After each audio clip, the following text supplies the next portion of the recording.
I considered the best way to approach this video, and I finally came to a decision. I'll treat it just like these officers would treat us. After all, there are many people out there being convicted on much less evidence and having their money and time stolen from them, right? So I'll charge them, send it up to a jury trial.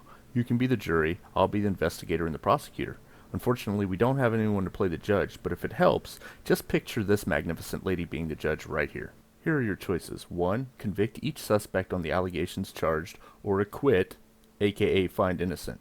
Docket number 696969 in the Court of Public Opinion hereby accuses Deputy Harmon, count 1, unaccountability mindset in that he falsely claimed that he does not need to identify to a private citizen. Count 2, Deputy Harmon cowardly flees from a private citizen during an interaction with said citizen. Count 3, tyrannical and typical mindset of many officers that when a private citizen uses a right, they are hiding behind said right. Same docket number, same court, hereby accuses Deputy Daniels of, count 1, unaccountability by lying about an alleged call both he and Deputy Harmon allegedly responded to. All charges except for count 3 for Deputy Harmon, tyrannical and typical mindset of many officers of a private citizen using a right hiding behind said right, stem from my Cop Watch number 10 video, whereas count 3 stems from a later interaction at the department. Count 1. Deputy Harmon claims the private citizen does not need to know his name. I submit to you Exhibit A. You don't need to know that. I'm a U.S. citizen.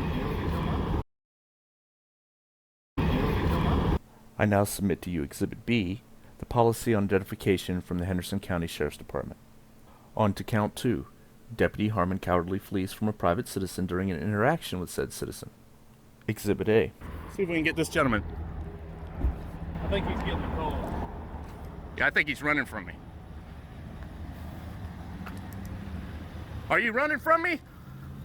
Excuse me.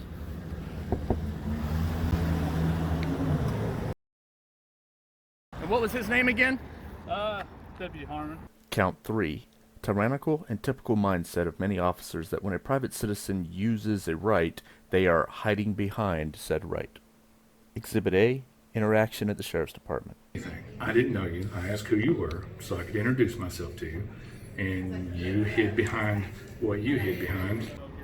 You don't need to know that. I'm a U.S. citizen. Defendant number 2, Deputy Daniels, count 1. Unaccountability by lying about an alleged call both he and Deputy Harmon allegedly responded to. Exhibit A. I think he's getting a call. Exhibit B. I think he was getting a call. Can you confirm that? Yeah, he was getting something on 41 South. People on my way. Sorry, man. Are you getting the same call? Yeah. Exhibit C. I conducted an open records request for all CAD sheets or computer-aided dispatch sheets for any calls Deputy Harmon or Deputy Daniels responded to between the time of 1720 to 1800 on 2019 December 31st, the same date Daniels alleged he and Harmon had a call. The last call documented in a CAD sheet is listed as beginning at 1717 and being cleared at 1719. Deputy Daniels claimed they had a new call at approximately 1735, well after the last CAD documented call. Exhibit D. I also conducted an open records request for any body cam or dash cam from any calls responded to by Deputy Daniels and or Deputy Harmon during the same time of 1720 to 1800, and the Sheriff's Department responded by telling me neither existed. Your Honor, at this time the state would make a motion to kick both of these deputies.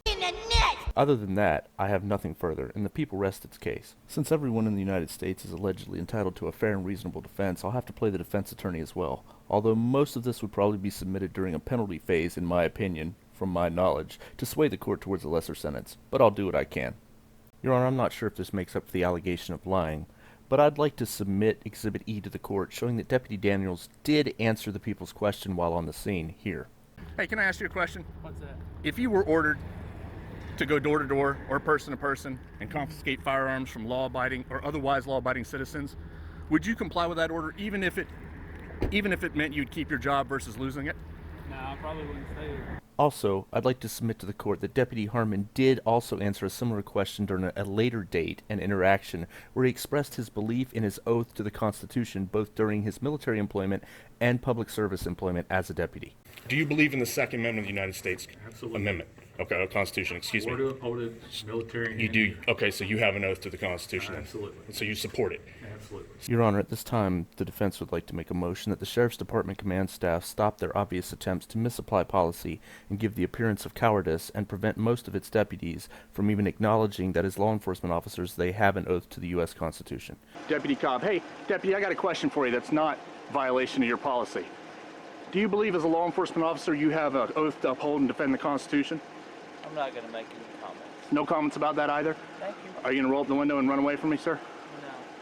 No. The People's Defense rests, Your Honor. If you want to watch the relevant and important parts of the interaction between myself and Deputy Harmon, which occurred at a later date, and where I expressed some points and he told me I was hiding behind a right, but he also told me he had an oath to the U.S. Constitution and freely admitted such, which I respect, but then he also advised me he doesn't have to talk to me, then retreated into a private area, well, here it is. And of course, I'll be making some comments. Excuse me, sir. Can I get your name and badge number? Harmon, 138. Harmon, can I ask you a question? You just did. Look, I've said that to people before, so it made me laugh. He gets a point for this. Are you messing with me, or are you trying to be a dick? Because the other night... messing with you. Okay, well, you know what? I can appreciate that. Maybe we got off on the wrong foot the other night. I kind of feel like you ran from me. I didn't run from you. I asked you what your name was, and all I always want to do is be introduced to you, because I don't know you. I understand that, but here's the deal. And I'm not trying to on you personally. I don't know you. I'll say that for the record. I don't know you as an officer or a person. I know that Daniel's apparently lied about you guys having a call. Okay, I have proof of that. I know that you hopped in your truck and fled from me because you guys didn't have a call. So here's what I'm going to do. And then I know that you guys are now trying to claim a policy applies to something that it doesn't. So here's what I'm going to do. I'm going to ask it this way. Do you believe in the Second Amendment of the United States Absolutely. Amendment? Okay, Constitution, excuse me. Order upholded, military. You do, okay, so you have an oath to the Constitution then? Absolutely. So you support it?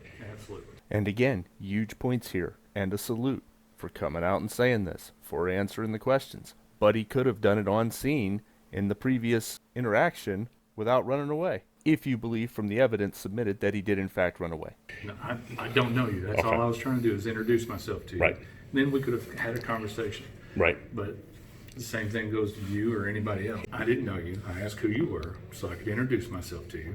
And you hid behind what you hid behind. And I'm not going to tolerate it. What do you mean tolerate? I don't have to talk to you. Here's a few questions for us to consider. So does that mean if I come up to him, he's immediately going to run away, not knowing if I'm trying to report a crime? I'm just curious. Also, would he support that happening the other way? I.e., if he came up to me to ask me about a crime that he believes I witnessed, if I told him I don't have to talk to you, would he support that? Would he like that? Is his response reflective of a feeling of unaccountability? I'll let you guys decide for yourselves the answers to those questions. But I know one thing for sure. I know life is a two-way street. I know it works both ways. I know what's good for the goose is good for the gander. I know the clock starts at 12 and ends at 12.